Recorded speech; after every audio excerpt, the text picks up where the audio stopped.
Hello, I'm Tony Baracelli, and this is my video response to Akira Kurosawa's Throne of Blood. Well, I absolutely fell in love with this movie.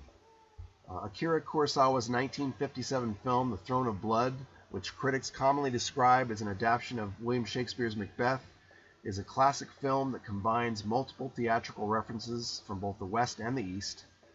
Now, I had already taken an interest in samurai history back in 2003 when I saw the film The Last Samurai. I was particularly intrigued by their culture's blend and contrast of both beauty and violence. I think I love Throne of Blood particularly because it was made by a Japanese filmmaker, and so it felt very historically authentic to me. Plus, I love old black and white films, and this movie was definitely no exception. In fact, I was so impressed with this film, I decided to go back and find two more of Kurosawa's other films to add to my list of movies to see in the near future. Ran, adapted from Shakespeare's King Lear, and The Bad Sleep Well, adapted from Shakespeare's Hamlet. Now, not ever having read Macbeth or seen a stage or even a film adaptation before, I decided to go back and find a film adaptation to view as part of my research for this assignment.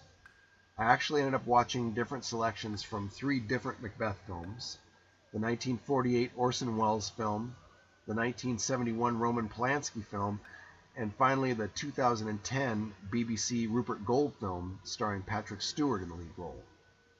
Now, I felt like this would better help me grasp the connections between Macbeth and the Throne of Blood, and it certainly did help me recognize the Shakespeare elements immediately, and right from the beginning of Throne of Blood, I saw that Washizu and Miki, played by Toshiro Mifune and Akira Kubo, were Kurosawa's version of Macbeth and Banquo, and that the demon hag in the spiderweb forest was a representation of the Weird Sisters. I felt like this extra bit of research made watching The Throne of Blood more fun, and I was alert and watching for those parallels, and every time I saw one, I was like, aha! Thinking back through our readings of No Dramas, I also recognized the opening music and chant to be reminiscent of those we read about in our No readings. For example, the instruments, such as the drums and most especially the flute, which brought to mind from our readings the Hayashi, the No music.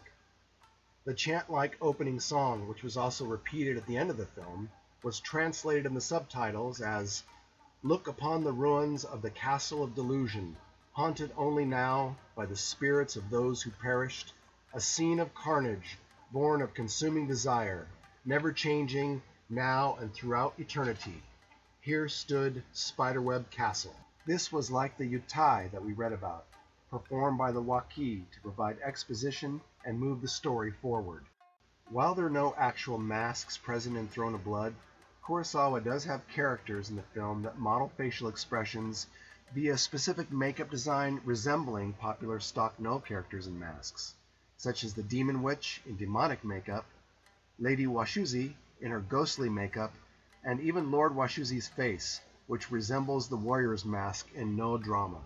Also similar to No was the way some of the film's characters moved, such as the subtle way Lady Washizu walks, so carefully and deliberately, displaying complete control of her actions, which for me connects to the No sensibility as a whole, since the word No from Japanese literally means ability, talent, or skill, all qualities that are required to perform this ancient art of song, dance, gesture, and movement in order to tell a No story well. Probably the most obvious aha connection to No dramas in the film was the scene I mentioned earlier, where Washizu and Miki meet the Demon Witch in Spiderweb Forest, where she chants her mysterious prophecies about the two soldiers' fortunes and then vanishes, leaving behind a pile of moldering corpses. While this was, as I mentioned earlier, reminiscent of the Weird Sisters in Macbeth, it was also right out of the No drama which we read about and watched scenes from, called Kurozuka, or The Black Mound, by Zeami Motokiyo, which tells the story of Buddhist priests who stop by the hut of the Anibaba in Adachi. The Anibaba, in her human form, kindly lets them in and speaks to them about her loneliness while spinning thread, another element paralleled in the Throne of Blood. Later, she leaves to gather firewood, but tells the priests not to look into the inner room of her house. Curious, they disobey her instructions and find that the inner room is filled with bones and rotting corpses, just like the ones discovered by Washizu and Miki.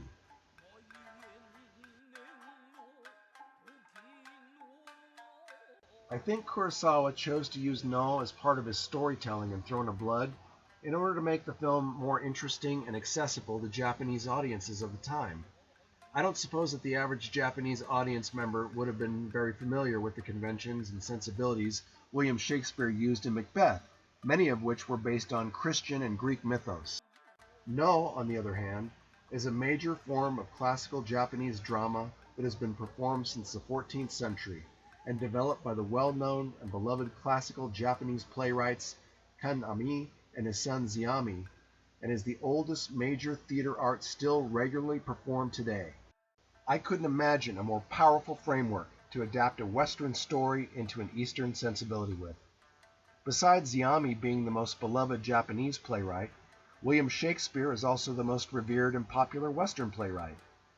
Kurosawa knew that he could titillate the imaginations of his audience both in the East and the West, especially combined with his keenly honed sense of Japanese history, which he used in Throne of Blood to create a sort of, if you will excuse the Gene Roddenberryism, mirror universe to portray a historical Japanese period of anarchy, chaos, and war, which was a great deal like the one Shakespeare portrayed in Macbeth.